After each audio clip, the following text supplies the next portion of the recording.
Dana White. Yeah. Dana fucking White. Your brother made Dana White like me. It's tremendous. I wish I could say the same, man.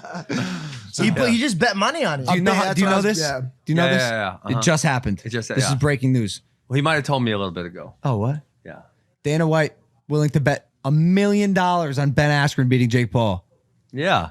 So, Dana and I obviously. Face real quickly. Look at his face right there.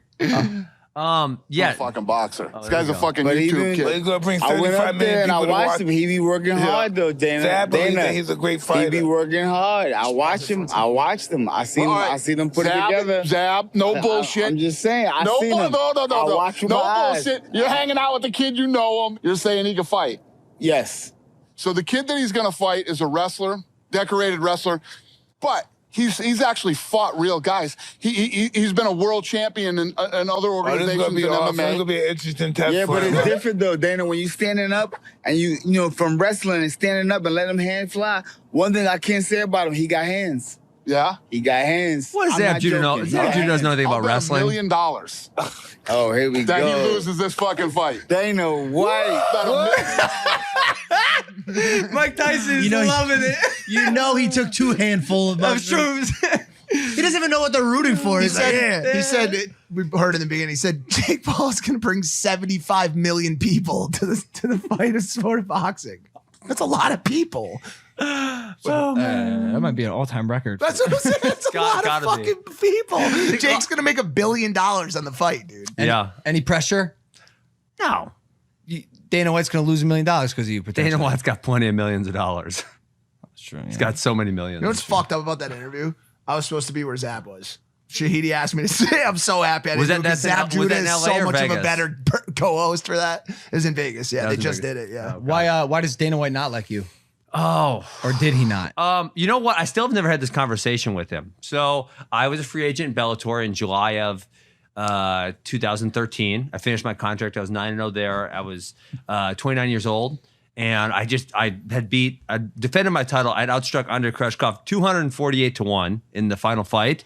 And for me, it was like, at this point in my life, it wasn't about making money and staying in Bellator. It was like, I want to challenge myself against the best guys in the world. And that was really all I wanted to do.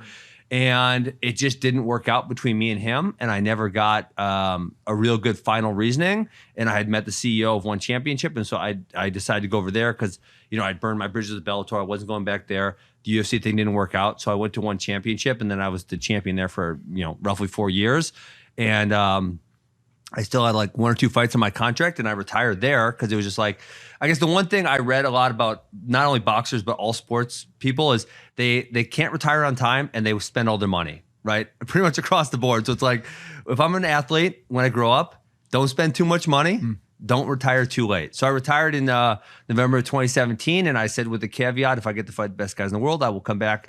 And I didn't know how that was going to happen. And then sure enough, 10 months later, they called me and they said, hey, we're going to trade you to the UFC. And it was like, a trade? What do you mean? How does a trade work? This never happened. Who did they get? They got Demetrius Johnson, who's like the GOAT welter. Oh, he's great. Yeah. So he did not want to fight in the UFC anymore. And so it was like both of these people had, pieces they wanted to exchange for something else. And so he's over there. He's the champion. He's actually fighting, I want to say in like 2 weeks on TNT. Something like that. Is the competition level the same, Bellator versus UFC? Or is UFC clearly a bit more... it's not quite that easy. Okay. So there's great fighters everywhere. And the simple answer would be it's deeper in the UFC, right? There's more really high level people.